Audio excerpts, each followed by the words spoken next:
do a tutorial for this painting just so I can give you guys a better idea of my process behind it, how I choose my colors, controlling the consistency of my gouache, which is actually very hard to get used to, and just every other detail in between. Chapters and timestamps will be available in this video later on. The brushes that I'm using are actually my least expensive brushes. It's a mix of them. Most of these are Giorgione brushes. I'm also using my Holbein gouache, which is their traditional gouache. It's a lot different from their acrylic gouache, just so in case you guys are wondering. You're gonna need a palette and also a jar of water to work with. You're also gonna need towels to wipe off the excess water from your brush. And the paper that I'm using is my Bao Hong hot pressed watercolor paper, which is actually very significant, and I'm gonna be talking about that later on in the video as well. So in my beginner's guide to gouache, I talked about the consistencies of your paint and why it's important in layering. And the easiest way to describe how much water I'm adding into my gouache is by the tea to butter consistency method. I learned this from Mary Sanch. Her beginner's guide to gouache is amazing, and I'm going to be leaving the link to it in the description. So essentially you want to start off by having your paint be really thin. It's very close to the consistency of tea, and the reason why I wanna start with lots of water and end with little to no water at all is because when you layer watery paint over thick paint, this will disturb all of your other layers underneath. So this first few layers feels honestly just like watercolors. The paint will fuse itself to the paper more, so unless you're really trying to get in there with your brush and scrubbing away, all of these first few layers will not budge. And you might have noticed that I just drew out some shapes right on the bottom of the painting, and this is gonna serve as my test patch where I test out the consistency of the paint before I try it out on the actual painting. So every time I would switch up the amount of water I'm adding, I would just try it out on the test patch first, just so I can see if that will lift the layers underneath. And the reason why I drew those shapes is just so I can see how transparent these paints that I'm working with is. And my second step is really just separating the subject from the background, and you can see this paint is a little bit thicker than the layer before. It shows upgrade on top, but my paint is still very watery. It still feels almost like watercolor, and this stage is called the coffee consistency because it feels like it's as thin as coffee. And then again for the next layer, this is called the milk consistency. This one is just a little bit thicker than the one before, and you guys can see on the test patch that it looks very nice and dark, but this time it feels closer to the color it is on the tube, but it still lays down like watercolor. So that's the best way that I can describe the milk consistency. And I think this is also the last stage where your gouache will feel like watercolors. Any less water than this and it will feel more like gouache.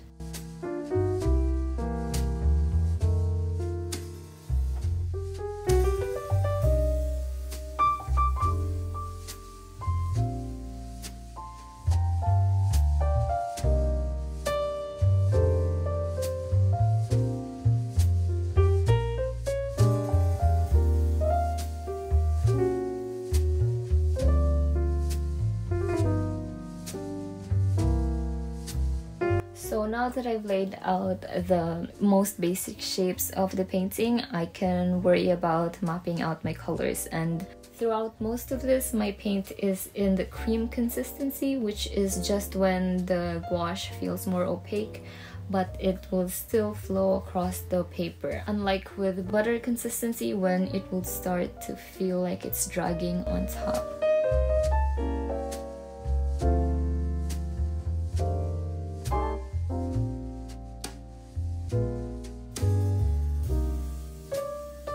this part, I realized that this helps me get into the mood with gouache. I mean, get used to the feel with it again, because gouache is one of those things that if you do work on other things in between, other mediums in between, you would still need to take a while to get used to the feel of gouache again.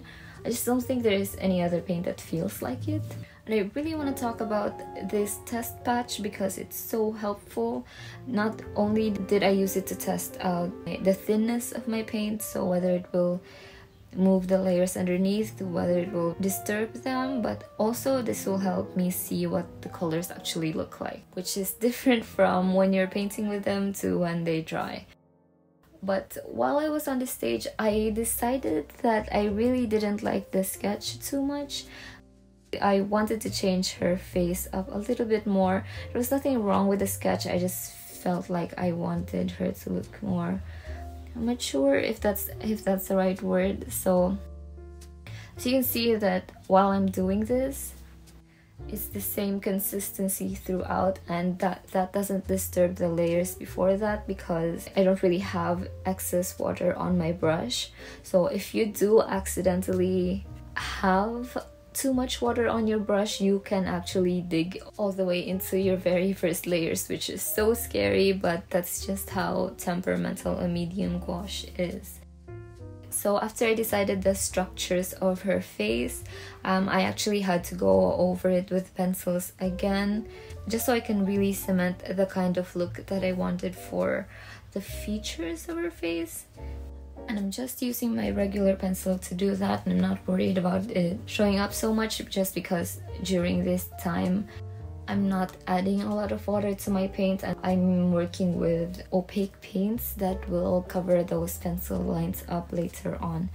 And this really feels like I'm going back and forth. I feel like if I had planned this a lot more before I started, I could have just skipped this part, but this just really helps me get into the feel of gouache. Like I said earlier on, it's almost like therapeutic for me before I can really start to think about what the painting will look like when it's done. This is just a part of the process for me still, but if you feel like this is too much, you could just really skip it by planning out your sketch more and doing thumbnailing. I think that would really help. So now I want to talk about color shifting and how the paper that you're choosing actually helps or worsens this. I've mentioned before that gouache will dry a different color from when you're painting on it. It's one of the things that are hardest to navigate with gouache other than controlling your consistencies. So your dark colors will dry lighter, and also your light colors will also dry darker. So sometimes when you think you've painted a good painting, the values will actually end up evening out once it's dry, so really need to be careful with that. And on top of that, I'm using watercolor paper, which I just discovered that actually makes this so much harder. That's because it's designed to make the paint just sink into it, and so this cotton just soaks up so much of the paint and the water that it makes the shift in colors just so apparent. But with non-watercolor paper, not only does the paint just sit on top, it also limits you to only use your paint in the cream to butter consistency, so that tends to not shift as much, and what it still does is just not as apparent as if you were using watercolor paper. And one thing that really would have helped is if I had used the test patch more often. So for every single color that I used, I should have just done it on the test patch, wait for it to dry before putting it on my actual painting. But to be honest, the reason why I didn't do it as often is because I keep on forgetting. But when I did remember to do that, it helped a lot with choosing and mixing my colors for the piece. So just remember to do that, and it will really just help the process flow so much smoother for you. So this part of the painting, after having so many layers, is very delicate. So not only do I need to watch out for how much water I'm putting on my brush, I also have to be very delicate with the pressure that I'm applying to my brush. So when you're painting, make sure that you're not really scrubbing onto the paper. You're just gently depositing color onto your painting. So now I want to take the time to talk about the colors that I chose and how I choose my colors in general. So my main vision for this piece is, you know, those Instagram filters where people turn down the contrast and I'm guessing the highlights of their selfies and have this flat looking picture, well, just values wise. So I really wanted to do that for this piece. And so for the colors, I wanted to have two contrasty colors to base off of when I'm choosing the other colors for the piece. So I chose purple and yellow because they are opposites of each other in the color wheel, so they will really have the most contrast when you put them side by side. But I don't want this to look cartoony and too loud, so what I did was turn down the intensity and the brightness of one and then turn it up for the other, so do the opposite of the other colors. So the violet I tuned down and muted, while the yellow, which I used for the highlights, is going to be really vibrant and really bright. And then I also chose red, which is gonna be my bright and poppy color. It's just gonna be little accents to the piece, not really one of the main colors. So it's just gonna almost look like finishing touches to the painting. It's really weird to talk about the purple now because I'm looking at the video and really doesn't show up that much, but the shadows were actually painted with the purple as the base. So if it's getting to the darkest parts of the shadow, it's more cooler looking purple, and then when it comes to the warmer parts of the shadows, I added a little bit of the burnt sienna for it. So even though in my head I did choose purple for it, it's not just going to be one flat purple area. It's going to be different shifts to it, and it's also a very subtle looking purple, which I had initially intended. But because it did end up being so mild, I wanted to add more nods of purple in there. That's why I'm using this very lavendery mid-tones for her hair, and also I used it for the colors of her dress just so I can bring that color down too.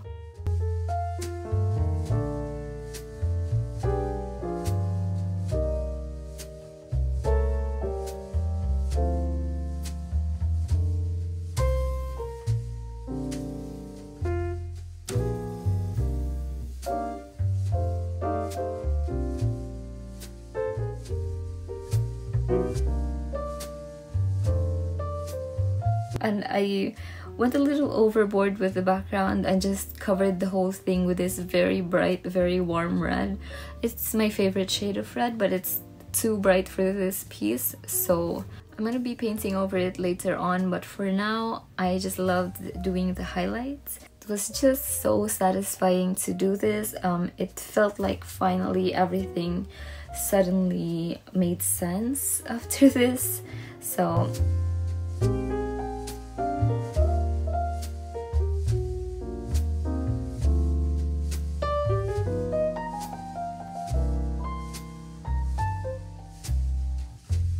after I did that, I just went over the background with a brighter yellow that is the same yellow as I did for the highlights on her hair, but it's just a little bit more muted, a little bit. I don't know if it's apparent, but it's actually not as bright as the highlights I did for her hair. And then I just kept the sides sheer because I really ended up liking the red background. I like that it's sort of peeking through the sides, and especially for her hair it looks like these red accents, which I also ended up liking.